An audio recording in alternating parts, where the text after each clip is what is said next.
apa masalah begitu, ya kemungkinan nggak bisa memenuhi 100.000 produksi atau 100.000 produk per tahun. Jadi biasanya diberikan tambahan begitu ya, untuk supaya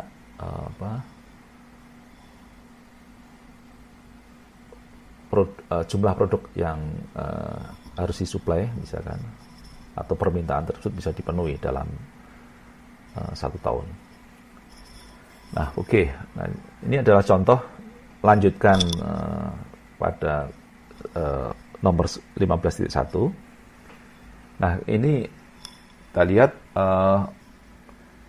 sekarang elemen pekerjaannya, jadi komponen pekerjaannya apa saja yang akan dilakukan pada proses perakitan tersebut itu akan dikelompokkan dengan cara yang tertentu, misalkan dengan menggunakan, ini pada kasus ini adalah menggunakan dengan aturan kadindat terbesar atau tertinggi ya. Nah, dalam hal ini misalkan kita ini diasumsikan pekerjanya itu adalah 5 ya, pekerjanya ini adalah 5, jadi bukan 4 tapi ini 5. Nah, dari sini kita bisa dapatkan bahwa balance efisiensinya itu adalah sama dengan, ini adalah waktu yang diperlukan untuk mengerjakan total satu produk, dan ini adalah waktu untuk melayani atau untuk mengerjakan dalam satu stasiun. Nah, kemudian ini ini adalah jumlah pekerjaan adalah 5, sehingga dengan begitu efisiensi balance-nya adalah 0,8 ya, lebih rendah karena ya jumlah pekerjanya lebih banyak ya. Jumlah pekerjanya lebih banyak karena ya dengan berbagai alasan kenapa pekerjaannya dibuat 5, salah satunya adalah untuk memastikan dan untuk lebih safe ya, agar produksi bisa mencapai 100.000 per tahun. Nah, kemudian balance delay-nya adalah 0,2 ya. Oke. Nah, kemudian kita lihat solusi dari untuk kandidat terbesar ini dengan aturan kandidat terbesar ini adalah sebagai berikut. Nah, jadi kita lihat tadi, ini adalah pada yang contoh sebelumnya, di mana ini adalah elemen pekerjaan. Jadi ini adalah pekerjaan apa saja yang harus dilakukan untuk menyelesaikan satu produk. Ya, ini pekerjaan apa saja. Nah, ini adalah 1, 2, 3, sampai 12. Nah, ini adalah waktunya. Nah, sekarang ini disusun ulang dengan berdasarkan waktu paling tinggi ya. Jadi kalau kita lihat paling tinggi adalah 0,7 di sini, 0,7, 0,6, 0,5 dan seterusnya. Kemudian di sini adalah ya tadi apa yang harus dilakukan sebelum melakukan pekerjaan tersebut. Ini adalah pekerjaan yang harus dilakukan sebelumnya. Nah, dari sini kita bisa lihat nanti pengelompokannya itu basisnya adalah basisnya adalah pekerjaan dengan waktu paling tinggi. Jadi pekerjaan dengan waktu paling tinggi itu tidak boleh dikelompokkan jadi satu, tapi harus dipisah-pisah. Dia menjadi ya setiap dalam satu workstation ya, itu yang paling tinggi hanya satu ya, atau enggak, yang paling tinggi disebar ke beberapa workstation, tidak boleh ngumpul di satu tempat. Nanti kalau ngumpul di satu tempat, workstationnya akan ya paling lama waktu mengerjakannya. Sedangkan dalam proses perakitan kan waktu itu ditentukan oleh workstation yang paling lama pekerjaannya. Jadi dalam ini makanya ini dibagi. Jadi caranya pekerjaan-pekerjaan yang jadi yang waktunya paling tinggi nggak boleh dikumpulkan jadi satu. Jadi prinsipnya seperti itu. Oke, ini jadi kandidatnya adalah seperti ini, 0,7, ini nggak boleh, dengan 8 nggak boleh ya. Ini dengan 11 juga nggak boleh ya. Nah kalau nomor 2 bagaimana? Nomor 2 nggak bisa karena dia harus duluan ya, karena tidak ada pekerjaan lain yang mendahului dia. Demikian juga pekerjaan nomor 1 ini juga nggak ada pekerjaan lain yang mendahului dia. Jadi ini harusnya satu kelompok, ini 1 dan 2 ini.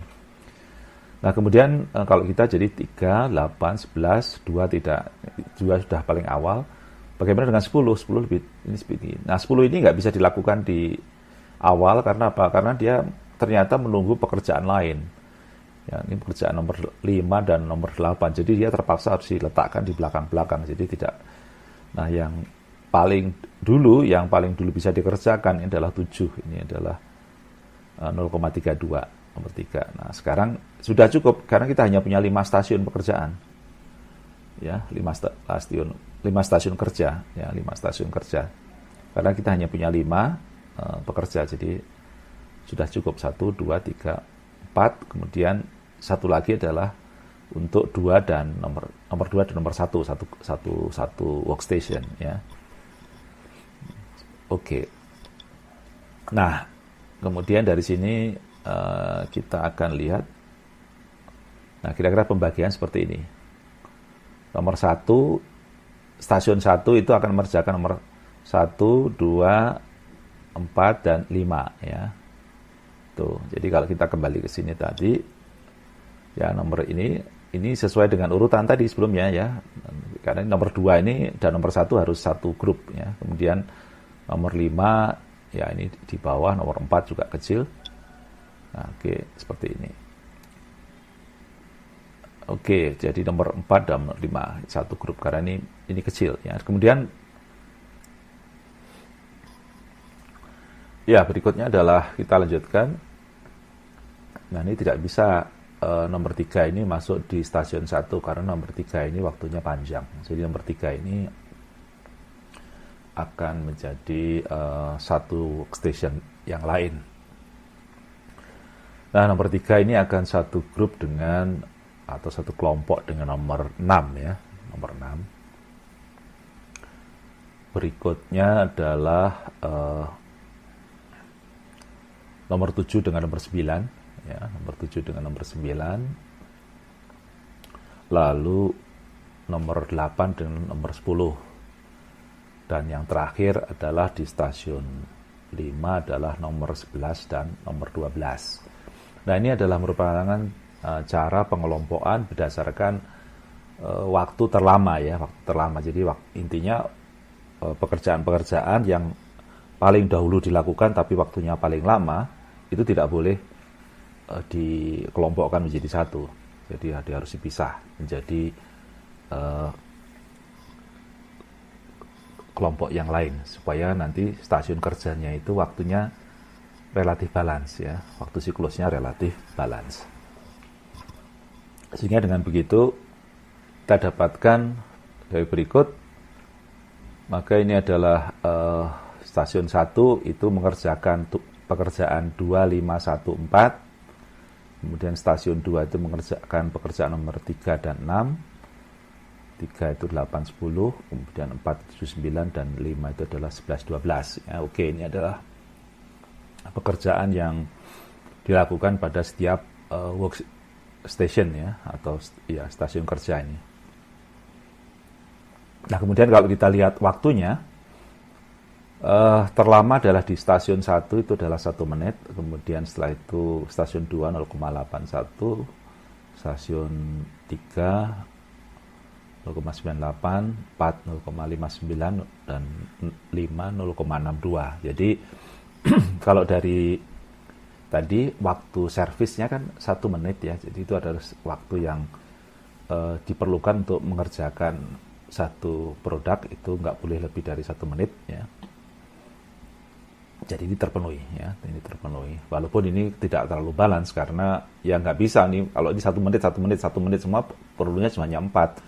Tapi karena pekerjaannya kan nggak sama antara satu tugas dengan tugas yang lain, sehingga antara satu stasiun dengan stasiun yang lain ya mungkin tidak sama waktu untuk menyelesaikannya.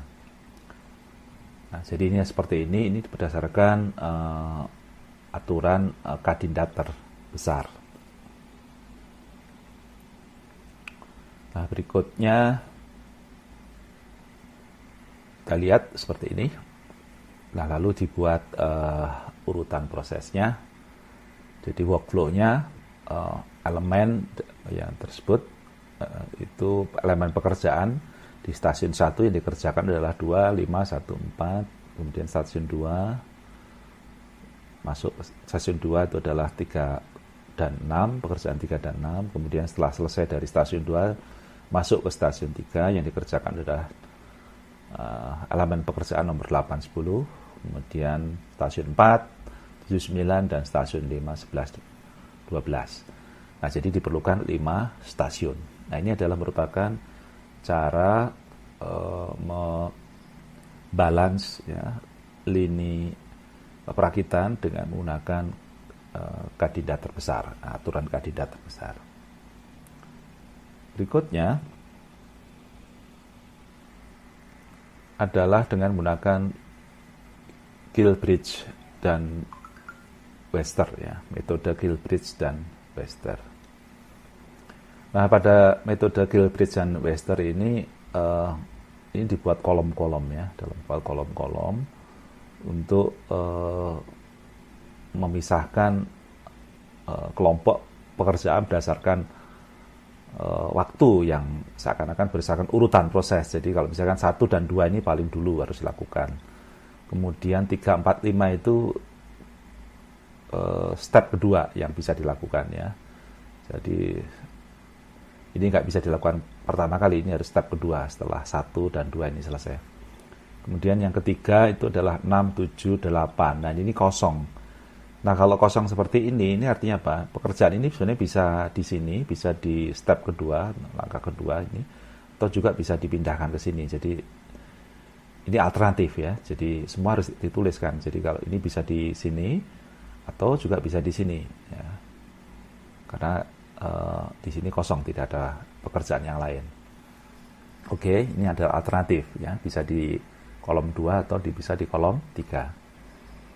Nah, kemudian untuk keempat itu adalah 9 dan 10, kelima nomor 11, dan keenam adalah nomor 12. Nah, ini adalah cara untuk membagi dengan menggunakan metode Gilbridge dan Webster.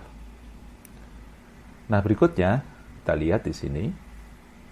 Untuk kolom 1 itu isinya adalah nomor 2 dan nomor 1. Itu pekerjaan yang paling awal yang harus dilakukan karena tidak ada urutan yang sebelumnya. Setelah itu pekerjaan yang bisa dilakukan adalah 3, 5, 4.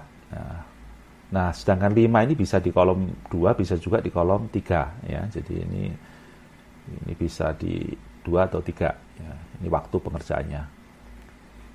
Kemudian di kolom berikutnya, di kolom 3 itu ada 8, 7, dan 6. Ini waktunya ini. Jadi urutannya berdasarkan waktu ya, waktu pengerjaan. 8, 7, dan 6 di sini.